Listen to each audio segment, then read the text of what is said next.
Assalamualaikum warahmatullahi wabarakatuh. Perkenalkan, nama saya Fabani Yasin Abdillah dari Prodi Manajemen Universitas Muhammadiyah Jember. Di sini saya dan kelompok saya dari kelompok 1 akan mempresentasikan tentang strategi generation and selection.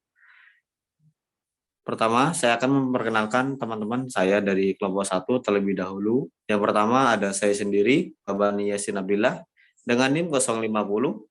Dan yang kedua ada Muhammad Wahyu Yanwarido dengan NIM 128. Dan yang ketiga ada Aldi Kurnia Santoso dengan NIM 166. Next.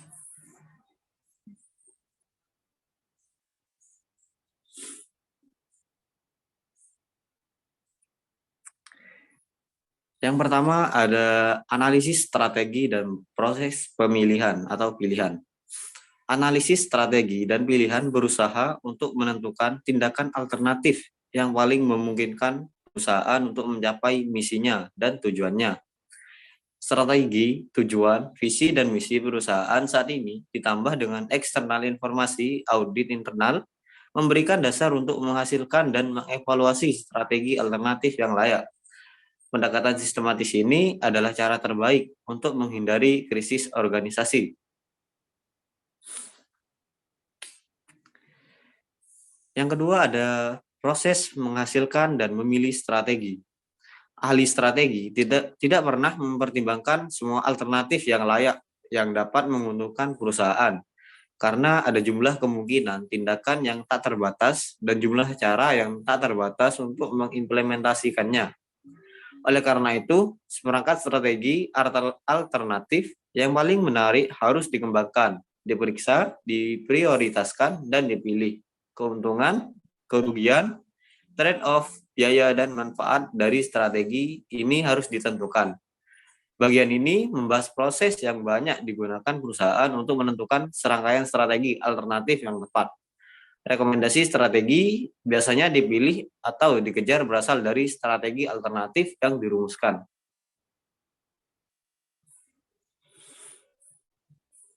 Next. Selanjutnya ada rangka analisis strategi formulasi. Teknik perumusan strategi yang penting dapat diintegrasikan ke dalam pengambilan keputusan 3 tahap kerangka kerja seperti pada tabel berikut. Di sini alat yang disajikan dalam kerangka kerja ini berlaku untuk semua ukuran dan jenis organisasi dan dapat membantu ahli strategi mengidentifikasikan, mengevaluasi, dan memilih strategi. Pada tahap 1, kerangka analisis perumusan strategi terdiri dari faktor eksternal, matriks evaluasi atau EFE, matriks evaluasi faktor internal IFE, dan matriks kompetitif, matriks profil atau BPS, disebut tahap input. Tahap kedua disebut tahap pencocokan, berfokus pada pembangkitan yang layak strategi alternatif dengan menyelaraskan faktor eksternal dan internal yang utama. Dan yang ketiga disebut tahap keputusan, melibatkan satu teknik matriks perencanaan strategis kuantitatif atau KSPM. KSPM menggunakan informasi input dari tahap 1 untuk mengevaluasi secara objektif strategi alternatif yang layak yang diidentifikasikan pada tahap 2. Ini mengungkapkan daya tarik relatif dari strategi alternatif dan dengan demikian memberikan dasar objektif untuk memilih strategi tertentu. Next.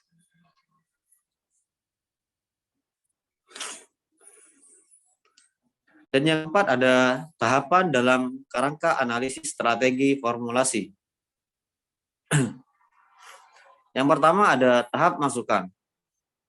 Prosedur untuk mengembangkan matriks EFE atau matriks IFE dan CPM disajikan di bab 6 dan bab 7. Informasi yang diperoleh dari matriks EFE, matriks IFE, dan CPM.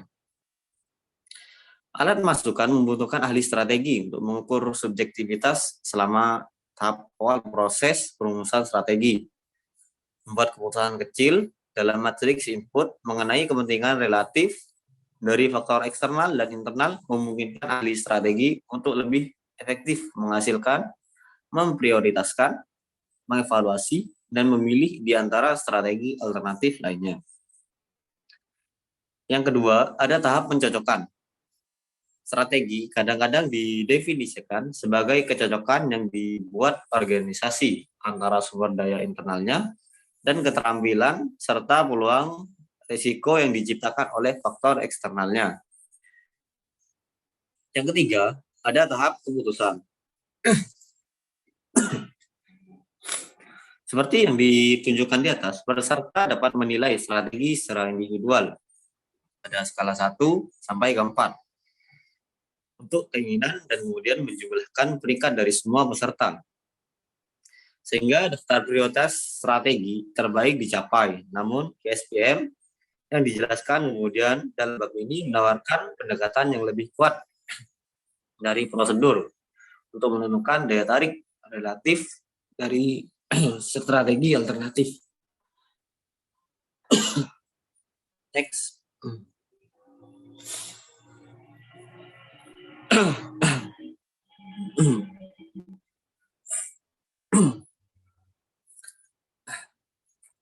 Lanjut.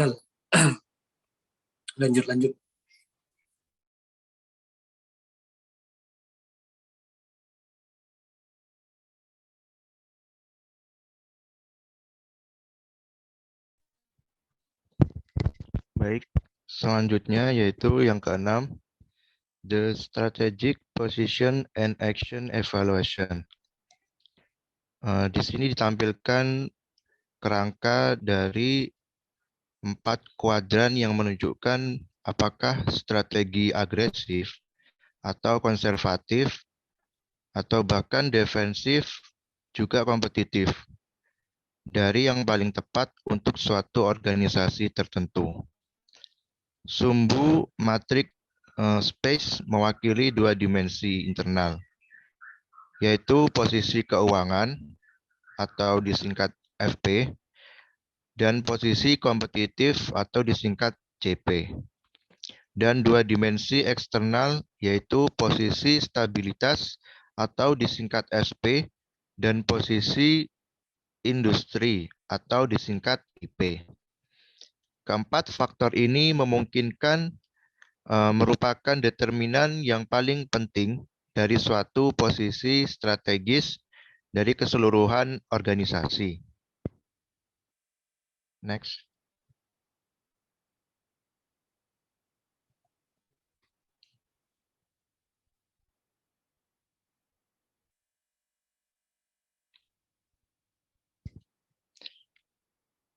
Selanjutnya yang ketujuh yaitu matriks Boston Consulting Group atau BCG.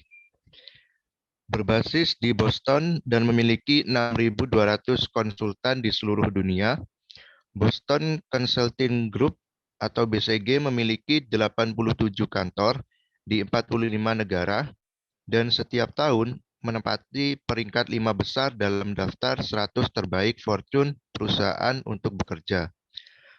Boston Consulting Group adalah perusahaan konsultan manajemen swasta yang mengkhususkan diri dalam perencanaan strategis. Manfaat utama dari matriks BCG adalah menarik perhatian pada arus kas, karakteristik investasi, kebutuhan berbagai divisi organisasi. Dari matriks BCG ini terdapat 4 kuadran yang akan dijelaskan sebagai berikut. Yang pertama ada kuadran tanda tanya, yang merupakan divisi kuadran 1 di sebelah kanan atas yang memiliki pangsa pasar relatif rendah, namun mereka bersaing dalam industri dengan pertumbuhan yang tinggi. Kemudian yang kedua, stars atau bintang, merupakan divisi di kuadran kedua, yaitu di kiri atas yang mewakili jangka panjang dari organisasi terbaik untuk peluang pertumbuhan dan profitabilitas, dan karena itu disebutlah bintang.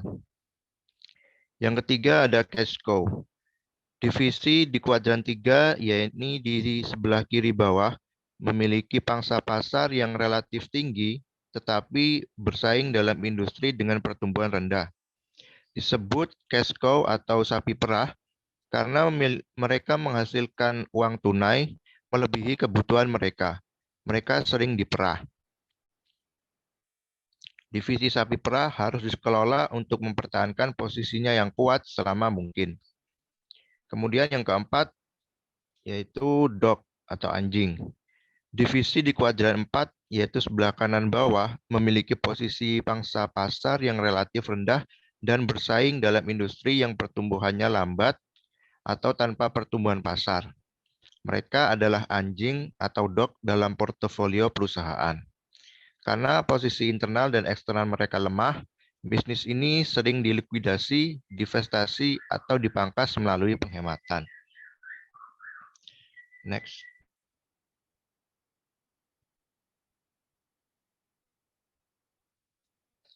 Yang ke-8 ada matriks internal eksternal atau disingkat IE. Matriks internal eksternal memposisikan berbagai divisi atau segmen organisasi dalam tampilan 9 sel yang diilustrasikan pada gambar berikut. Jadi matriks IE ini mirip dengan matriks BCG dalam hal kedua alat tersebut melibatkan perencanaan divisi perusahaan dalam diagram skematik. Inilah mengapa mereka berdua disebut matriks portofolio. Meskipun memiliki 9 sel atau kuadran, matriks IE memiliki 3 wilayah utama yang memiliki implikasi strategi yang berbeda. Yang pertama, wilayah 1 merupakan resep untuk divisi yang masuk ke dalam sel 1, 2, atau 4 dapat digambarkan sebagai tumbuh dan membangun. Intensif atau penetrasi pasar, pengembangan pasar, dan pengembangan produk atau integratif atau integrasi ke belakang, integrasi ke depan, dan integrasi horizontal, strategi dapat paling tepat untuk divisi ini. Wilayah yang kedua, yaitu resep untuk divisi yang masuk ke dalam sel 3, 5, atau 7 dapat dijelaskan sebagai strategi terus dan mempertahankan. Penetrasi pasar dan pengembangan produk adalah dua strategi yang umum digunakan untuk jenis divisi ini. Kemudian wilayah ketiga merupakan resep untuk divisi yang masuk ke dalam sel 6, 8, atau 9 yang dapat digambarkan sebagai panen atau divestasi. Next.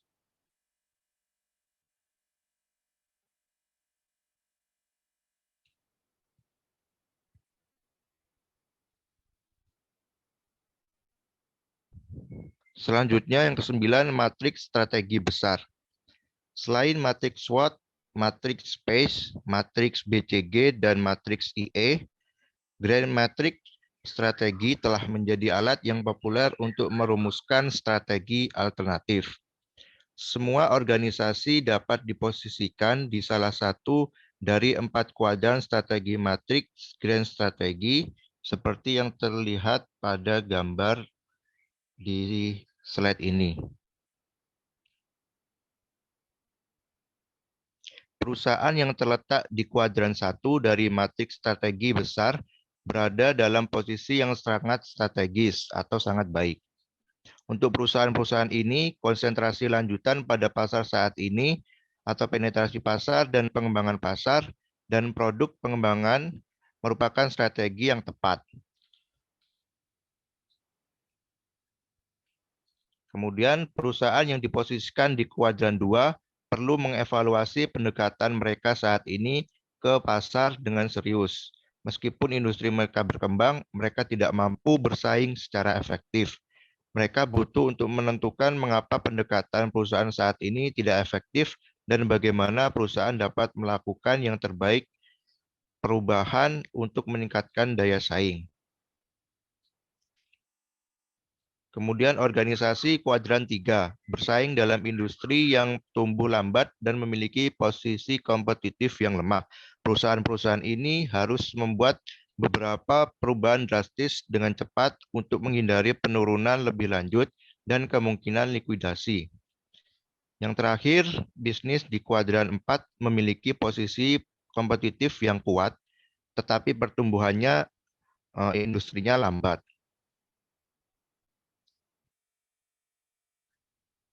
Next. Yang ke-10, tahap keputusan. Perencanaan strategis kuantitatif matriks atau disingkat KSPM. Matriks perencanaan strategis kuantitatif atau KSPM terdiri dari 3 tahap kerangka analitis, perumusan strategi. Secara objektif menunjukkan strategi alternatif mana yang terbaik. KSPM menggunakan masukan dari analisis tahap 1 dan hasil pencocokan dari tahap 2. KSPM adalah alat yang memungkinkan ahli strategi untuk mengevaluasi strategi alternatif secara objektif berdasarkan faktor keberhasilan kunci eksternal dan internal yang telah diidentifikasi sebelumnya.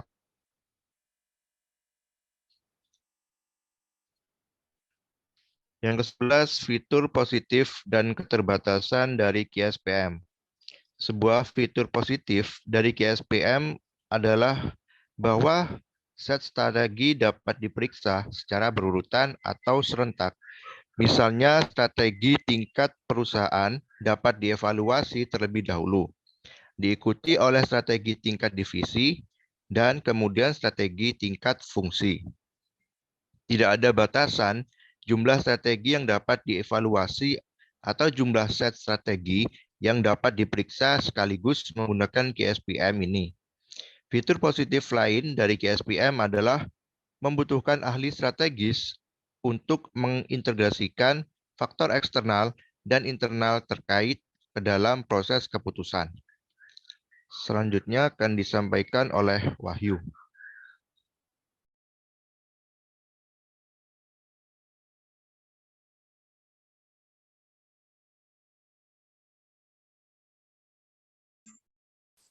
Aspek budaya analisis dan pilihan strategi. Sebuah budaya perusahaan dapat menjadi antagonis terhadap strategi baru dan hasil dari antagonisme itu mungkin menjadi kebingungan dan kekacauan. Strategi yang membutuhkan lebih sedikit perubahan budaya mungkin lebih menarik karena ekstensif perubahan dapat memakan banyak waktu dan usaha. Setiap kali dua perusahaan bergabung, itu menjadi sangat penting untuk mengevaluasi dan mempertimbangkan keterkaitan budaya strategi.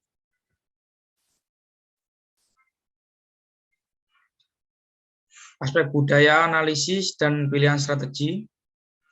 Sebuah budaya perusahaan dapat menjadi antagonis terhadap strategi baru, dan hasil dari antagonisme itu mungkin menjadi kebingungan dan kekacauan. Strategi yang membutuhkan lebih sedikit perubahan budaya mungkin lebih menarik karena ekstensif perubahan dapat memakan banyak waktu dan usaha.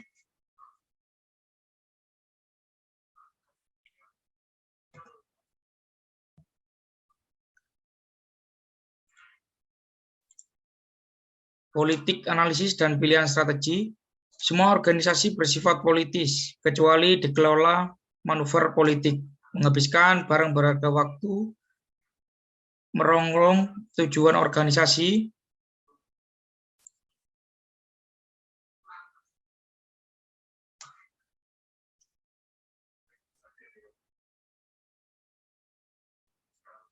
mengalihkan energi manusia dan mengakibatkan hilangnya beberapa karyawan yang berharga. Terkadang bias politik dan preferensi pribadi terlalu tertanam dalam keputusan. Pilihan strategi politik internal mempengaruhi pilihan strategi di semua organisasi. Studi kasus pada perusahaan Unilever. PT Unilever Indonesia Tbk telah beroperasi sejak tahun 1933 dan telah menjadi perusahaan fast moving consumer good terdepan di pasar Indonesia. Unilever Indonesia memiliki lebih dari 40 brand yang terbagi dalam 2 segmen usaha, home and personal care dan nutrition and ice cream. Unilever telah go public pada tahun 1982 dan saham-sahamnya tercatat dan diperdagangkan di Bursa Efek Indonesia. Unilever Indonesia memiliki 9 pabrik yang berada di Cikarang dan Rungkut. Ke-9 pabrik tersebut telah mendapat sertifikasi halal dari Majelis Ulama Indonesia atau MUI.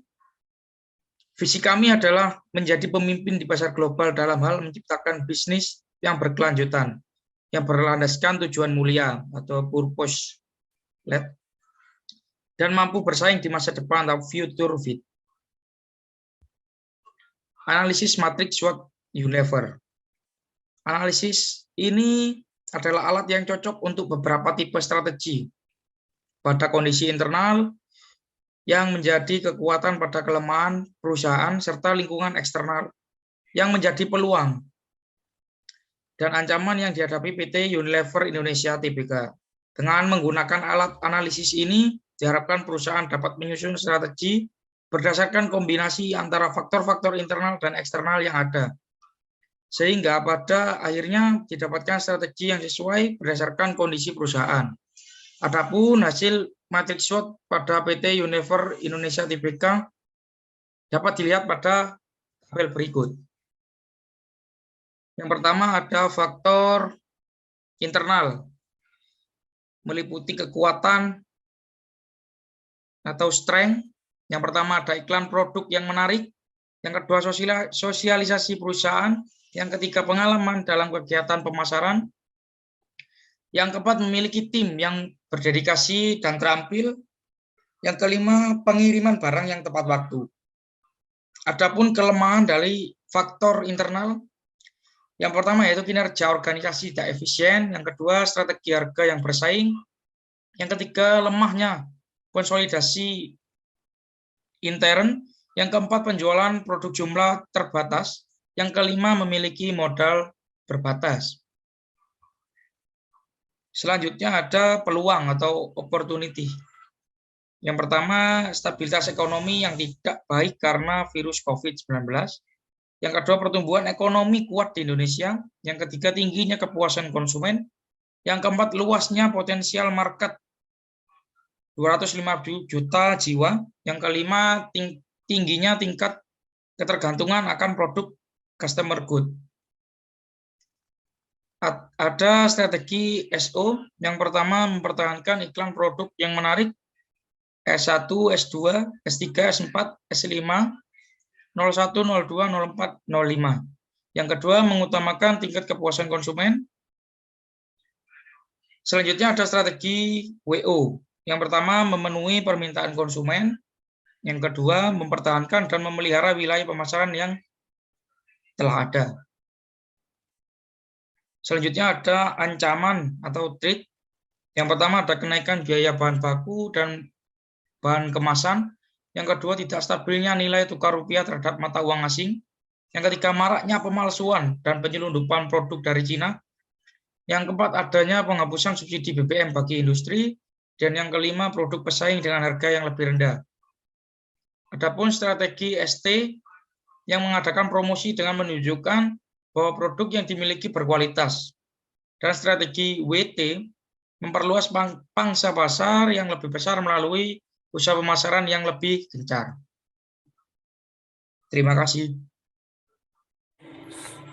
Cukup sekian dari kami, mungkin itu saja yang dapat kami sampaikan. Kurang lebihnya mohon maaf. Bila fisabilil haq, fastabiqul khairat. Wassalamualaikum warahmatullahi wabarakatuh.